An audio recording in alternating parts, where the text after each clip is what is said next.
Hi, I'm Les Pearson of the Medicine Hat Folk Music Board, and I'm very pleased to be interviewing J.R. Lewis, who is performing on Thursday at the Cocoa Bean here in Redcliffe.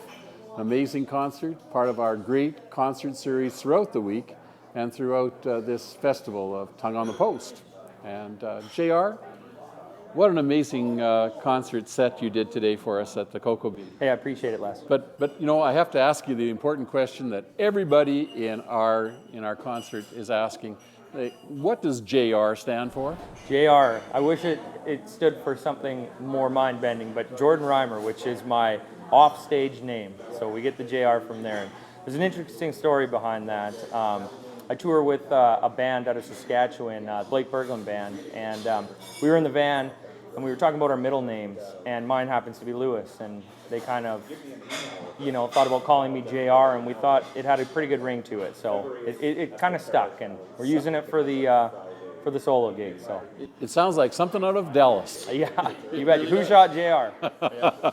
It's a mystery. Nobody wants to shoot you, but a lot of your songs are sad and disturbing. I'd like to think that they involve a lot of sin, psychosis, and salvation. Would you agree with that? That's a great way to put it. Yeah. You like that? Yeah. The best way to work things out is through song, I find. So Buffalo girls, won't you come out tonight? Won't you come out tonight? Yeah, Buffalo girls, won't you come out tonight? Won't you come out tonight? So what are the things that really do inspire you? Basically, the whole world around me, and just I sort of try to work out complicated issues for myself and that I see around me through song. So I sort of think about a theme, and in particular, one song I wrote, I was sitting down for dinner, and it was around Thanksgiving time, and there was a gentleman sitting at the bar alone, and he got an elaborate Thanksgiving dinner. And he did the sign of the cross, and he said prayer right before he started eating it. And then he just popped in his iPhone, earpods, and started eating. And I thought that was interesting, like to sit alone at a bar and Thanksgiving for dinner. So there's a song right there. Try to work out what's going on in his life and use him as a character. Sin, satiation, and salvation, I guess. You betcha. That's great. Neat stuff. So you are a very creative gentleman. You have an interesting academic background. You did some training in Lethbridge. Yeah, I was in Lethbridge for a few years, and it wasn't for me after a few years, so I headed out to Vancouver and spent a little time. That's where I started recording my first record, which I naively thought I could just do by myself in a couple days, maybe a weekend with a few beer, and that wasn't the case. But I kind of got bit by the whole recording and technical side of things, so I've been delving into that over the past 4 or 5 years, and just started up a business in Medicine Hat called One Horse Design and Production, dealing with web design and audio-video production. So I'm excited to be in the Old Town Theatre building with my office and, look down another avenue. Follow your heart around this land, 'cause in this life we live to die.